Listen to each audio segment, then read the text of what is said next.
Hello friends आज के video में हम वॉशिंग मशीन कनेक्शन किस तरह किए जाते हैं आज के वीडियो में हम सीखने वाले हैं, जिसमें हम सीखने वाले हैं वॉशिंग मशीन में कौन कौन से कंपोनेंट्स कनेक्ट किए जाते हैं, उन कंपोनेंट्स की वर्किंग किस तरह से होती है, प्रॉपर कनेक्शन किस तरह से किया जाता है, सब कुछ आज के वीडियो में हम सीखने वाले हैं। तो चलिए वीडियो स्टार्ट करते हैं और स्टेप बाय स्टेप सीखने की कोशिश करते हैं।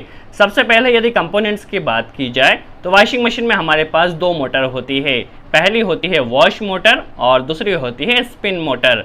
जो वॉश मोटर होती है, जिस तरफ हमें कपड़े को धोना होता है तो धोने वाली साइड में हमेशा वॉश मोटर कनेक्ट होती है और सुखाने वाली साइड में स्पिन मोटर कनेक्ट होती है।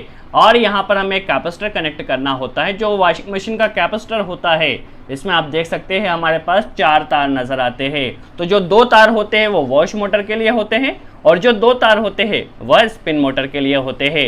यदि रेटिंग्स की बात की जाए तो ये 10+4 माइक्रोफेरेड का है। दैट मीन्स इसमें बेसिकली देखा जाए तो 2 कैपेसिटर कनेक्ट होते हैं। आप यहाँ पे देख सकते हैं 10+4 है, कहीं कहीं पे 6+10 भी होता है या 10+5 भी होता है। तो जो हमेशा ज़्यादा रेटिंग का कैपेसिटर होगा वो वॉश मोटर के लिए होगा और जो कम रेटिंग का कैपेसिटर होगा वह स्पिन मोटर के लिए होगा, क्योंकि वॉश मोटर की पावर ज़्यादा होती है और इस पर ज़्यादा लोड होता है।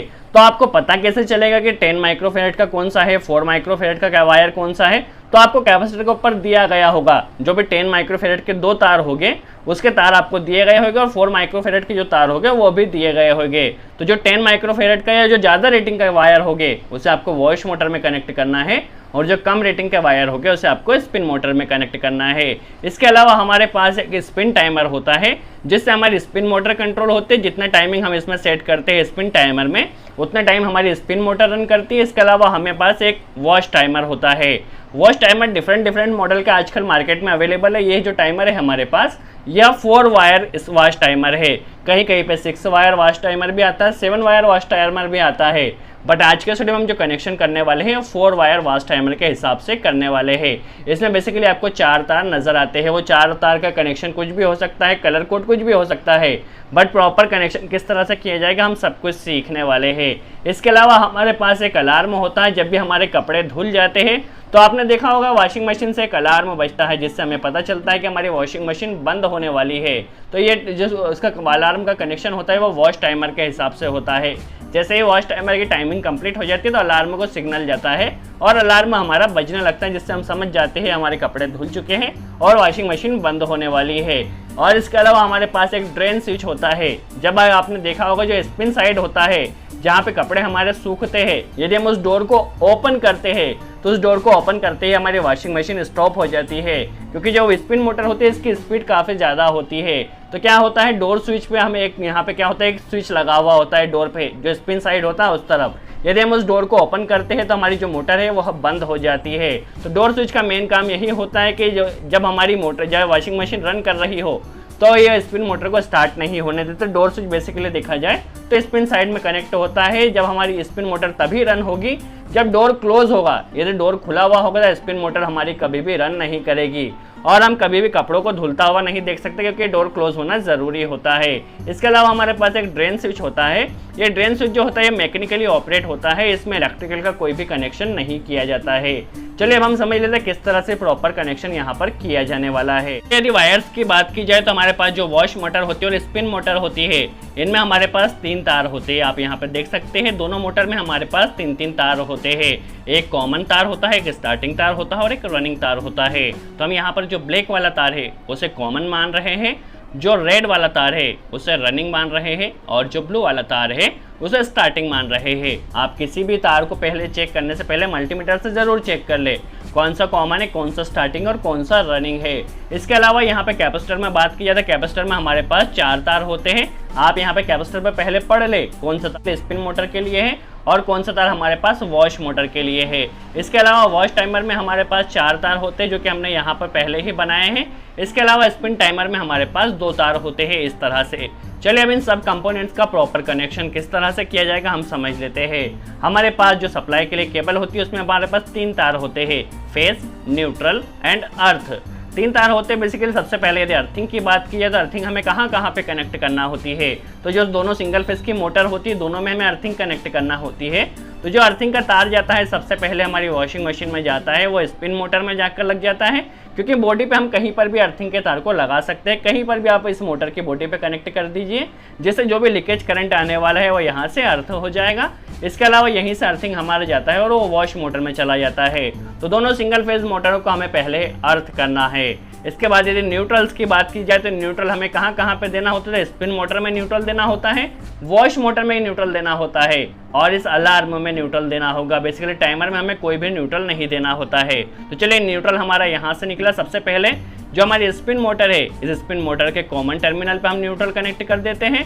तो इस मोटर में कॉमन में हमने न्यूट्रल कनेक्ट कर दिया है। इसके अलावा जो वॉश मोटर है, वॉश मोटर के कॉमन टर्मिनल में हम न्यूट्रल कनेक्ट कर देते हैं। तो दोनों मोटरों में हमारा न्यूट्रल का कनेक्शन हो चुका है। यहीं से हम एक न्यूट्रल लेंगे और इस अलार्म में किसी भी एक तार में हम न्यूट्रल को कनेक्ट कर देते हैं। तो हमारा न्यूट्रल देख सकते हैं आप, अलार्म में भी हो चुका है, वॉश मोटर में भी जा चुका है और स्पिन मोटर में भी जा चुका है।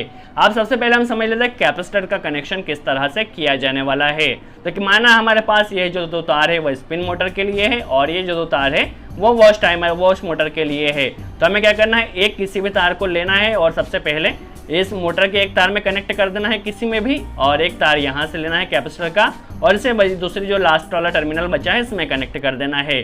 देखिए मोटर के एक तार में हमने न्यूट्रल कनेक्ट किया है और जो बचे हुए दो तार है उसमें कैपेसिटर कनेक्ट कर दिया है। इसी तरह वॉश मोटर में भी करना होगा। जो एक तार है उसमें हमने न्यूट्रल कनेक्ट किया और जो बचे हुए दो तार है उनमें हमने कैपेसिटर कनेक्ट कर देना है। तो आप देख सकते हैं हमारी दोनों मोटर में कैपेसिटर का कनेक्शन यहाँ पर हो चुका है। तो हमारे यहाँ पे आप देख सकते हैं सभी में न्यूट्रल का कनेक्शन हो चुका है प्लस कैपेसिटर का कनेक्शन यहाँ पर कंप्लीट हो चुका है।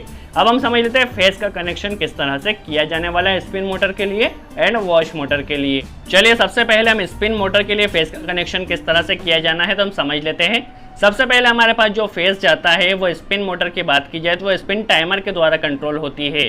तो जो हमारा फेज जाने वाला है सबसे पहले स्पिन टाइमर में जाएगा। ध्यान रखिए स्पिन टाइमर में जाएगा। जितना टाइम हमारे स्पिन टाइमर में सेट होगा, बेसिकली 15 मिनट के लिए भी आता है, 25 मिनट के लिए भी हमारे पास स्पिन टाइमर आता है। तो जितना टाइम हमारा स्पिन टाइमर में सेट होगा उतनी देर हमारी स्पिन मोटर रन होगी। तो जो फेज जाने वाला सबसे पहले स्पिन टाइमर में जाने वाला है। स्पिन टाइमर से निकलने के बाद ये हमारे डोर स्विच में आने वाला है। जैसा कि हमने आपको पहले ही बताया था, जब डोर स्विच हमारा क्लोज होगा या लगा हुआ होगा हमारी स्पिन मोटर तभी रन होगी। तो डोर स्विच में जाने वाला है। डोर स्विच में बेसिकली एक स्विच कनेक्ट होता है और डोर स्विच से जैसे ही निकलेगा ये हमारी चले जाएगा मोटर की रनिंग वाली साइड में। आप देख सकते हैं यहाँ से मोटर वाली रनिंग साइड में हमारे पास यह जाने वाला है। तो देखिए हमारी स्पिन मोटर कब रन करेगी, जब स्पिन टाइमर ऑन होगा तब स्पिन मोटर हमारी रन करेगी। जितने टाइम के लिए स्पिन टाइमर ऑन होगा उतने टाइम के लिए हमारी स्पिन मोटर रन करेगी, प्लस जब हमारा डोर स्विच क्लोज होगा तभी हमारी स्पिन मोटर रन करेगी।